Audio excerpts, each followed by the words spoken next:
All right, guys, welcome to Stay Creative, the show all about positive people staying creative during this crazy quarantine time. Today, I got a very special guest for you. Today's guest is Chad Butterfield. Let's hear it out for Chad. All right. Thank you so much for being on the show, my friend. How are you? Good to see you. Excellent. Thanks for having me, Alex. All right, let's just cut straight to the chase. Chad, you are a collector. You also deal with board games. Can you tell us what you're doing to stay creative during this crazy time? So for an example, we manufacture board games and we help people manufacture them to get their costs down. We've done a couple recently. One I have $10,000 invested into. We're going to be sitting on that game probably for 2 years. So we decided to put it on Kickstarter yesterday, and we set a real low goal of $1,000. We got that funded within 24 hours. We've got 15 days to go. Super excited about it. The company that I work through is amazing. The designer has been friends with me for years, been working with these guys 20 years. Our big company didn't want to take the game. I was able to get it to another company that took the game. I'm funding it. We're super excited about it. You know, different things like that we're trying, just to essentially stay, like you say, creative during this time, but stay in business and be able to bring this stuff to people. And board games sell during these times, which is nice. So one thing that really interests me about you is the fact that you're also a collector. Can you talk about some of the collectibles that you've been able to acquire over the years? Maybe some of the crown jewels of your collection? Absolutely. So I was fortunate when I was young. I was on a family vacation and I found a 1986 Flair Michael Jordan rookie card for $100. I asked my parents for the money. They said no. We were fortunately with some friends of theirs, and the guy loaned me the money for it. I was able to pick it up. I ended up going on to get 3 sets, complete sets in 86 Flair. Those have done really well. As you know, the 86 Flair Michael Jordan's the big one.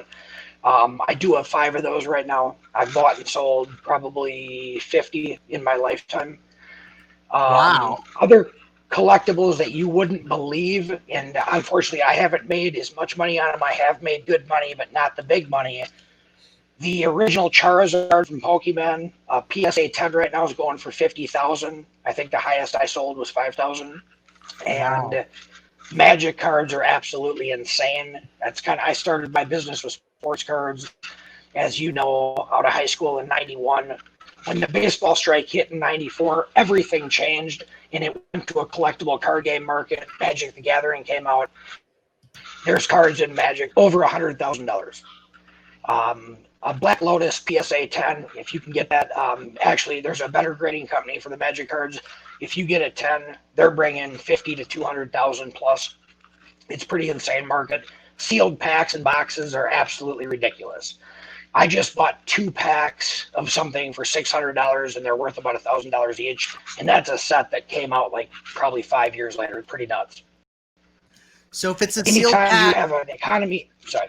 Hey, real quick, if it's a sealed pack, how do you know it has the card that you need in it, though?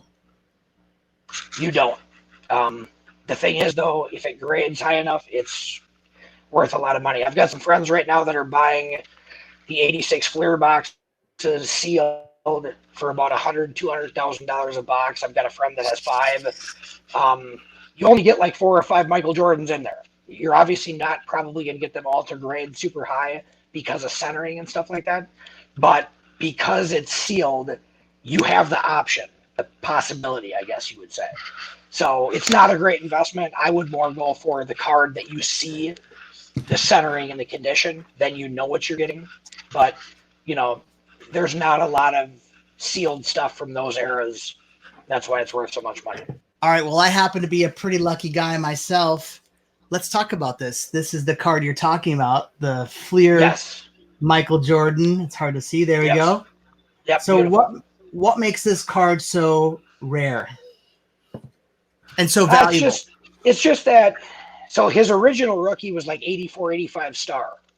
The problem with the star is not that they were fake, but somebody found the original mold and they were able to recreate that card, not fake, from the original mold, so it put more in production. The reason something is collectible is there's not many of them out there. So stuff from when we were kids, like in the 70s, 80s especially, the bottom line is the production was X amount. Say it was 10,000, like there was 10,000 boxes of the first Magic ever made.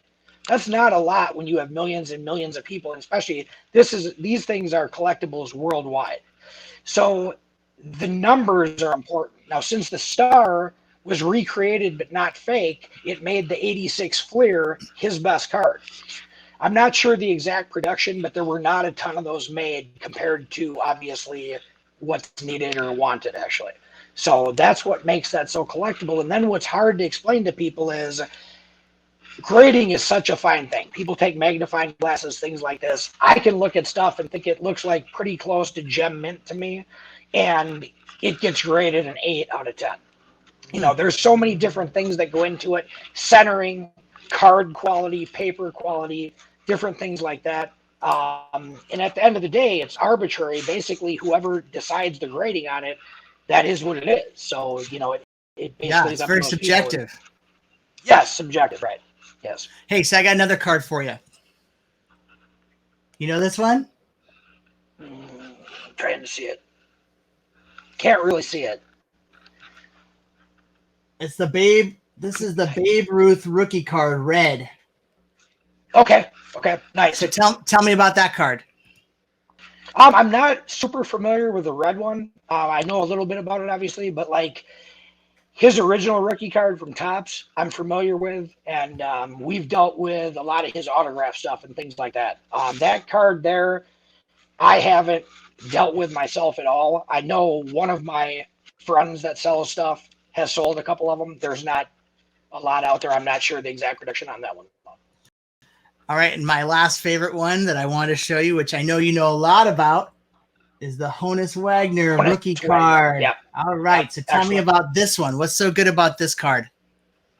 So, man, I've got a great story about that. So when we were still in high school, 1992, the National Sports Card Convention was in Atlanta, Georgia. At the time, I had my business going with a partner. My dad was nice enough to drive my partner and I to Atlanta, Georgia, where I met Wayne Gretzky and his partner, Bruce McNall, who used to own the Los Angeles Kings. And they had purchased one, as you know. I can't remember the exact numbers, but something like, $500,000 or something. They sold it for $1 million or whatever it was. I think it's worth a few million. But what makes the card so special is, and I think this is an awesome thing, in those eras, 1909, 1910, 11, the cards were put in tobacco packs. Honus Wagner didn't want kids to buy tobacco to get his card, so he stopped production on his card being put in the tobacco packs. Therefore, not many got out. Now, there's been different numbers over the years of how many are available, but I can tell you in decent condition, which is not mint, there's not much more than 11. I know that. I know a couple that have gone through washing machines that are worth, probably $1 million. So that's what makes that card special. There's a lot of reprints on it, obviously, but the original, also by Honus Wagner, too, not to want the kids to get tobacco, I think that was really special. So can you give some advice on anyone who wants to be a collector? And if you want to also piggyback that on to how to give some inspirational words to people who want to stay creative? As far as staying creative, definitely, just continue to find different ways to do things. Think outside of the box, like you're doing. You've written books, which is awesome. You're creating skateboards. That's awesome. That kind of stuff. Like I said, one of the things I've done is taken either authors or more board game manufacturers and producers and piggybacked on with them to get their cost of manufacturing down so they could, get the products cheaper.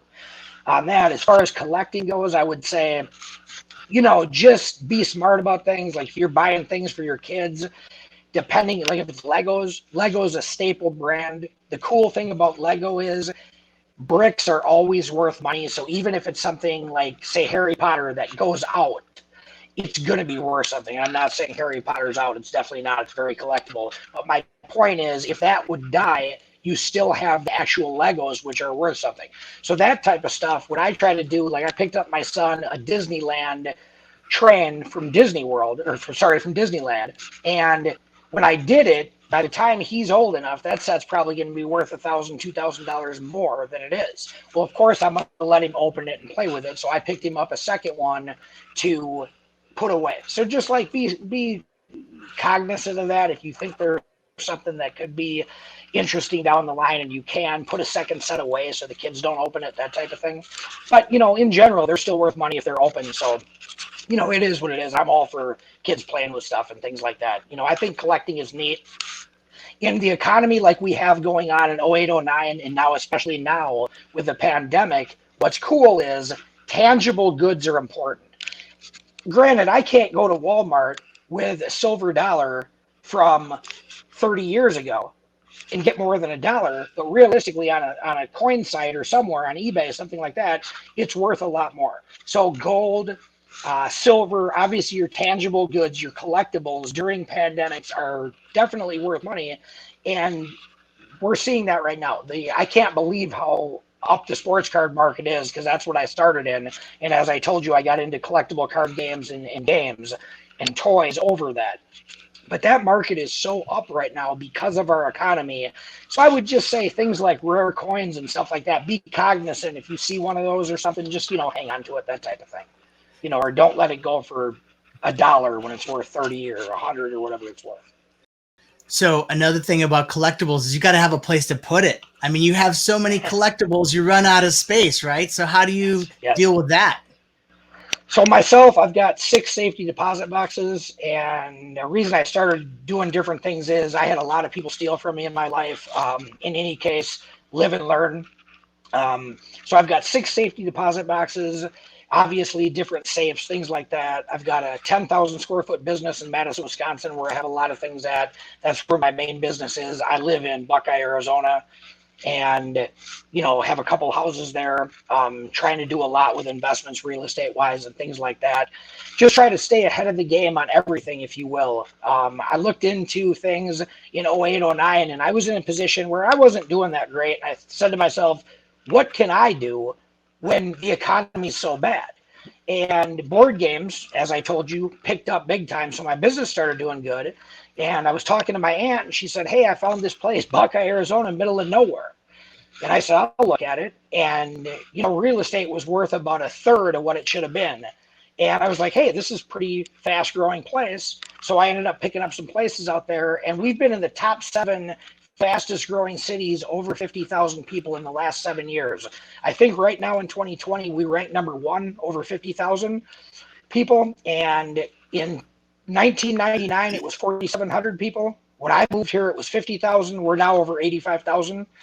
It's one of the largest land masses in the state of Arizona, so it should continue to grow. We've got one of the last big stops on the way to LA, a couple hours from LA.